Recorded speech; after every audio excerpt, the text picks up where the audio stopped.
Hi everybody, it's Becky. It's been a few weeks since I have made a video. I was looking back and it looks like my last video I made was January 8th. So it's been a few weeks. No real reason. I guess last week I remember having a really bad headache and I didn't really feel like doing a video. And I guess there just hasn't been a whole lot to tell you. So that's probably why. But let's get to some numbers. Last week I weighed in at 165, and last week I was kind of bummed because I only lost a half a pound. So I thought, oh no, I'm hitting a stall again. But come to find out, today I weighed in at 162 and a half, so I lost 2.5 pounds this week. So I was pretty excited about that. Maybe it's not a stall, maybe I just had a, last week was the week of my monthly, so that was probably part of the reason. So my beginning weight on September 25th, the day of surgery, was 205.5, and today I said 162 and a half, and that's a total weight loss since surgery of 43 pounds. So I am really thrilled with that number. I think it's pretty good. So I'll be 4 months, I was 4 months out on January 25th. So in 4 months, 43 pounds, that's pretty good. And since my last video, I've lost 4.5 pounds.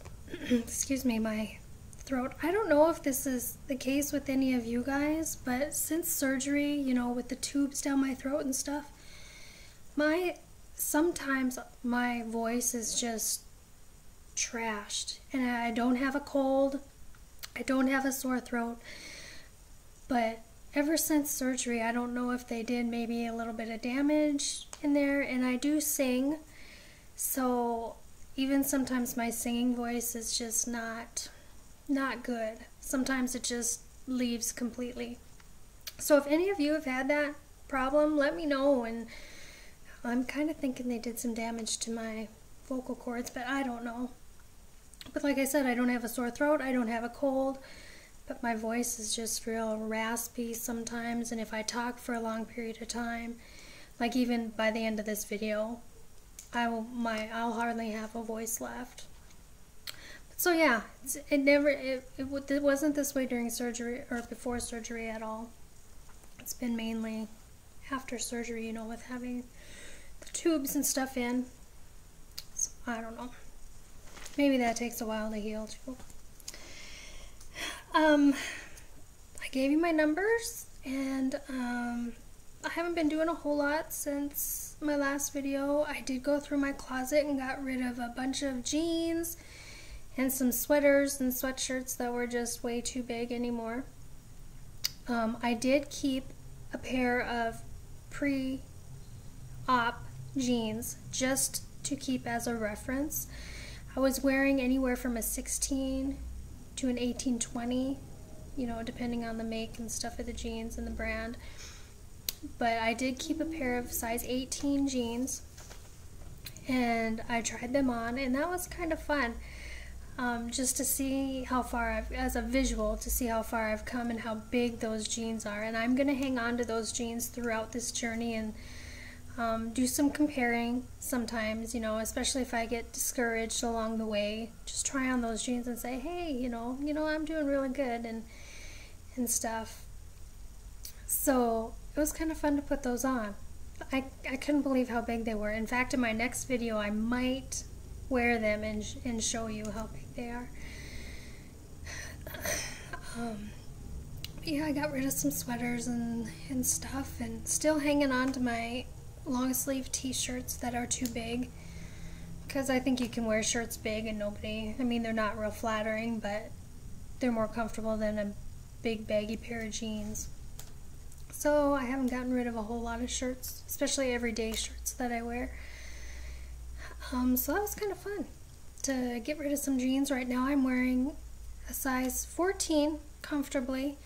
Even some of them are a little loose around the waist and stuff, so eventually I might get down to a 12 coming up pretty soon, so that'll be fun. You notice I straightened my hair today and I've got some stuff sticking up here, but I don't do my hair straight very often, so I'm kind of new to straightening it and trying to get the hang of it. But the hair is still falling out a lot.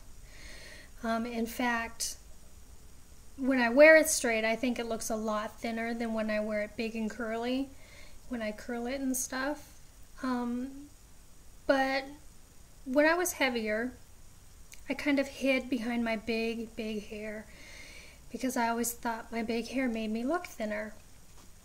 Well, now that my face has slimmed down and I'm slimming down, I'm getting not more self-confident, I wouldn't think. I still have to work on that.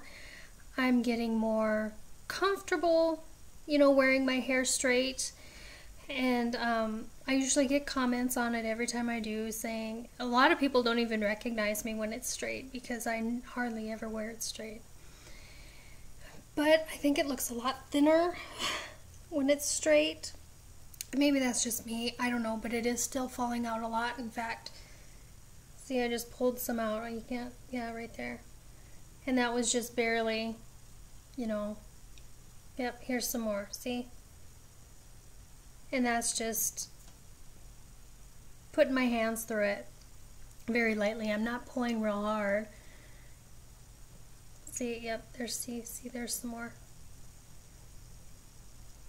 I guess this part of the journey started a couple weeks before Christmas, so it's been falling out pretty rapidly for about a month.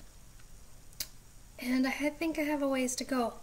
From what I hear, it could last anywhere from 6 to up to a year of hair falling out.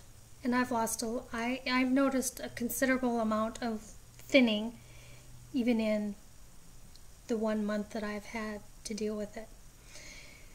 So yeah, it's just all part of it, and I'm holding on to the fact that it's gonna slow down and regrow. But whether my hair will ever be the same again, I don't know, because it just looks so thin when it's straight. But that's okay. I do miss my big curls, because I use a curling wand and I curl it, and it's nice and big and full. It looks more full looking with the curls, but wearing it straight's kind of nice for a change. And the more I get used to the straightener and stuff, I think it'll go easier and stuff. But I kind of hesitated using the straightener because you gotta pull it through, and I'm like, oh, my hair's just gonna fall out, and I lose a lot. Well, I lose a lot when I roll it anyway. So anyway, yes, the hair is still falling out, and I'm finding there's nothing you can do about it. I'm doing the protein, vitamins, biotin, whatever. It's just all part of it. So anyway, as far as food, still boring. Nothing new, nothing exciting.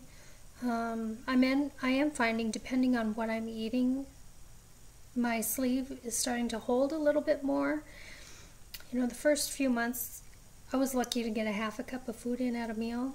And like I said, it depends on what it is. If it's soup or, you know, yogurt or whatever, I can eat a whole container of yogurt, no problem. And a cup of soup goes down really easy. Now, last night for supper, we had pork loins, and I had just a tiny little section of it, and that's all I could get in that night, but that's pretty dense protein, so I got pretty full on that pretty quickly. But I eat a lot of cheese, and I drink milk and soups, really boring stuff. Still doing these for breakfast. These are what I do for breakfast like almost every morning now. Gets a good dose of protein in for the day. Other than that, there's really not a whole lot to tell you. I should show you these sweatpants I'm wearing. These are my most favorite sweatpants in the whole world. These are the ones, like my everyday ones that I like to wear. They're Old Navy. I don't know if you can see it real good. Let's get back here a little bit. Oh, that's not going to help either. But anyway, they're they're really getting baggy to the point I may have to stop wearing them and I'm gonna be sad. But they're pretty big to the point they almost fall off. But I'm gonna be sad to get rid of them. They're like my go-to pants if I have nowhere to go for the day. They're just so comfortable. I do have other ones, but these are my most favorite. Anyways, I will wrap this up and let you guys get on with your day. Thank you to all of my subscribers, and I've had some new ones recently, and thank you so much for following me and my journey with VSG surgery. And I guess if you guys have any questions, feel free to comment and I will try and answer those as quickly as I can. And hopefully if I can help anybody out there, even if it's just one person, I've done what I've set out to do. So you guys take care, stay warm wherever you're at and safe. I've heard it's cold and snowy even in the southern parts of the country, Tennessee, Georgia, Florida, getting some snow. Up here in North Dakota, snow is just an everyday thing. We don't even think about it. But you guys take care and be safe, and I will see you again in a couple weeks probably. Thanks everybody. Bye.